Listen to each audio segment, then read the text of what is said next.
Well, here we are at the Court of Nations, and our goodwill ambassadors from Disneyland are on hand to greet us. It's hi-ho and back to the World's Fair in this episode of Details. Hello everyone, my name is Brandon Specht, and today we'll be embarking on a journey to the Tower of the Four Winds in order to learn a bit more about the happiest cruise that ever sailed. If this sounds like fun, you'll want to click the subscribe button in order to join us for this adventure.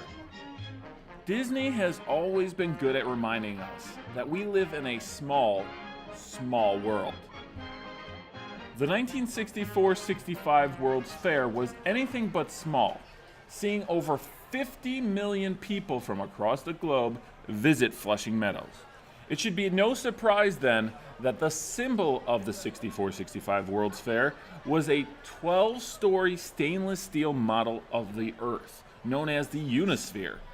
The monument was dedicated to peace through understanding, an idea that would prove extremely important during the 1960s. It was at a point in history when America's tension with North Vietnam were at an all-time high. Oh, and don't forget, just 1 year before his assassination in 1963, President Kennedy had to order a naval blockade in order to block the transport of nuclear missiles from Soviets to Cuba. The civil rights movement had become huge in America, prompting Martin Luther King Jr. to deliver his memorable "I Have a Dream" speech. Concepts like war and peace were on the minds of everyone, giving the UNICEF a great deal of importance at the fair. It must have had an impact too, because it's one of the handful of structures still present at Flushing Meadows today.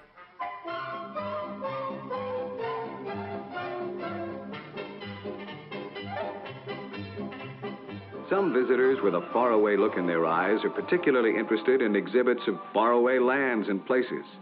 Exhibits that, through art, atmosphere, and architecture, bring pieces of the world to one World's Fair. Now, initially, it proved somewhat difficult to motivate a variety of nations to join and participate in the 1964-65 World's Fair. You see, the New York's World's Fair was not sanctioned by the Bureau of International Expositions. The rules stated that only one exposition could take place every 10 years, and Seattle World's Fair had just taken place in 1962. That's just 2 years prior. This proves extremely problematic since the blessing of the BIE would ensure the involvement of nearly 40 nations. Officials decided to move forward without the endorsement of the Bureau and reached out to a number of smaller nations. Some of the nations that did make it out to the New York World's Fair included Spain, Japan, Mexico, Sweden, Ireland, Greece, Denmark, Austria, Thailand, and the Philippines. Interestingly enough, members of the beverage industry were present in the international pavilions as well. I want to get off. You can't get off. We have 5 more continents to visit. Fairgoers could visit Coca-Cola Tower. It was a 3-sided spire containing the world's largest carillon. The biggest always has an appeal to some of us. And here is the world's largest electronic carillon. More than 600 bells. Visitors were also welcome to enjoy the global holiday, a 15-minute stroll through recreations of the streets of Hong Kong, the Cambodian forest, a Bavarian ski lodge, an Indian garden, and Rio de Janeiro. Time magazine called the Coca-Cola Pavilion the fair's best trip of all. Forbes magazine called it an almost magical transition through sights, sounds, and smells. After the World's Fair, the entire pavilion was disassembled. However, Coca-Cola moved the beautiful carillon to Stone Mountain in Georgia. That's where you can hear it today. Now, while I prefer the cool, refreshing taste of Coca-Cola, even I have to admit that 7-Up's International Sandwich Garden was pretty impressive as well. Yeah, and yes, that's a real thing. The garden provided an oasis from the rest of the fair with an incredible menu featuring a selection of sandwiches from 16 countries, plus all the 7-Up you can drink. There was an estimated 5 million people who visited the International Sandwich Garden during the World's Fair. That's around 10% of the fair's total attendance. The centerpiece of 7-Up's International Sandwich Garden was a futuristic tower that stood 107 feet above the pavilion. As part of the company's marketing, they invited friends from around the world to visit their pavilion with their slogan, "Let's meet under the 7-Up clock." Not to be outdone, Pepsi-Cola decided to embark on their own international exploits. They decided to collaborate with Walt Disney on a special attraction to serve as a salute to the children of the world and UNICEF. They brought in artists, engineers, musicians, costume designers, architects, and craftsmen in order to create one of the most popular attractions of all time. Our exhibit, called It's a Small World, is a salute to the United Nations Children's Fund, a worldwide organization that is working for a better tomorrow by helping the children of today.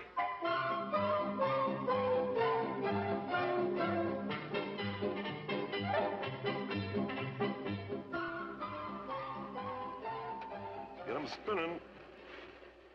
Hope we have some good winds back there in New York. This little mobile is a scale model of our Tower of the Four Winds that stands at the entrance to the UNICEF Pavilion at the World's Fair. With all of the competition amongst the international pavilions, Disney wanted some sort of icon to pull in fairgoers. Walt Disney enlisted the help of Disney artist Raleigh Crump. Crump had already helped design the Adventureland Bazaar and the Enchanted Tiki Room over at Disneyland. Now it was time for him to bring his signature style to the fair. He wound up designing what would become the centerpiece of the Pepsi-Cola Pavilion.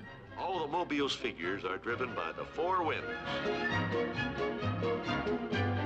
The Tower of the Four Winds was a 120-foot tall spinning mobile. Actually, it was more like 52 mobiles in perpetual motion. The mobile represents the boundless energy of youth. The tower was a colorful and eye-catching addition to the pavilion. Pepsi even took a cue from 7-Up and came up with their own slogan. So when you visit the fair, ask your friends to meet you under the Tower of the Four Winds at our pavilion here. Pepsi-Cola tasked WED Enterprises with building an attraction for their pavilion. The catch was, they only had just over 10 months to do it. Walt decided to take on this real Pepsi challenge and settle on a little boat ride. It needed to be something simple, endearing, and memorable. For help with the overall look and design, Walt looked to his animation department and brought in the legendary Mary Blair. Who the Mary Blair?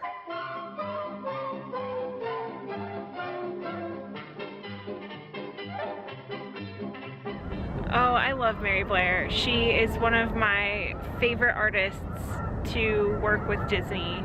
I just think her designs are so original, they're so full of life, and they're just gorgeous. It seemed like a lot of her artwork is kind of in that classic Disney style that I really like. And behind me is one of her most famous pieces.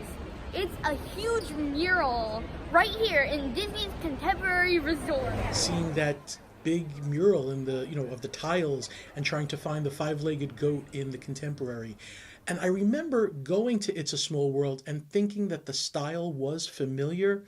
I don't even know how to describe it, but you can definitely go from one to the other and go, that's Mary Blair. So there's definitely something in her style and color palette that even a child can definitely pick up on and just know that there's some connection to. Blair brought her colorful, whimsical style to Flushing Meadows in order to design the happiest cruise that ever sailed.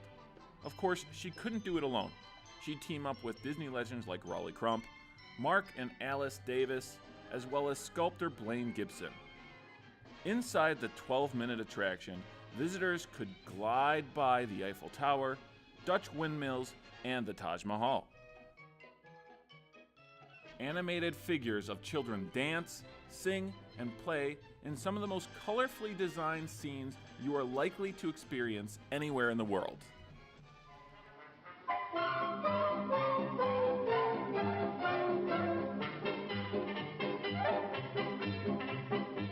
Our musical fantasy features the songs and dances of youngsters from more than 100 nations, each singing in his own native language. Originally, Pepsi brought up the idea of having animatronic children singing their national anthems respectively. However, that proved to be far too difficult. Walt would turn to his longtime collaborators, the Sherman Brothers, to come up with a simple, catchy tune. With just a few months before the fair, the boys didn't waste any time. What they came up with was one of the most iconic Disney tracks of all time. It's a world of laughter, a world of tears. It's a world of hope and a world of fears. There's so much that we share that it's time we're aware. It's a small world after all. I love the song. It's a small world. It's a small world. It's a great song. Does it get stuck in your head? Yes. Is it a bad song? No. Yeah, most people actually find it kind of annoying, but I actually very much enjoy the song. With lyrics such as, it's a world of laughter, a world of tears. It's a world of hope and a world of fears. There's so much that we share, and it's time we're aware. It's a small world after all. It's a small world after all. It's a small world after all. It's a small world after all. It's a small, small world. If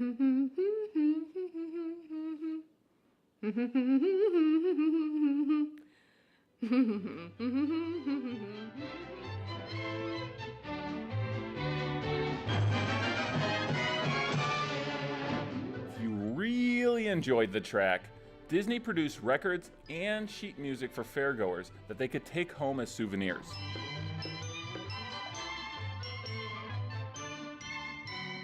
It's a Small World would prove to be one of the most successful attractions at the 1964-65 New York World's Fair. Around 10 million tickets were sold, with proceeds going to UNICEF. Once the fair had ended, Disney had to decide what to do with their attractions. Small World would move across country to Anaheim. Since Pepsi was already sponsoring the Golden Horseshoe Revue, Bank of America would step in and sponsor the attraction. The Disney version would see a number of improvements, especially to the attraction's exterior, which looks something like a huge white Mary Blair-inspired cathedral. The attraction would open in 1966 and was the last new Disneyland attraction Walt would live to see open. The dedication ceremonies were attended by consular officials, representatives of the press, and thousands of Disneyland visitors. But the very special guests were children from many nations. I used to have nightmares about getting stuck on It's a Small World, and everything was quiet, and all of the dolls were still and motionless. And I'd get off the boat and I'd be wandering around the facade and like having this panic within me because I knew I'd have to spend the rest of my life there.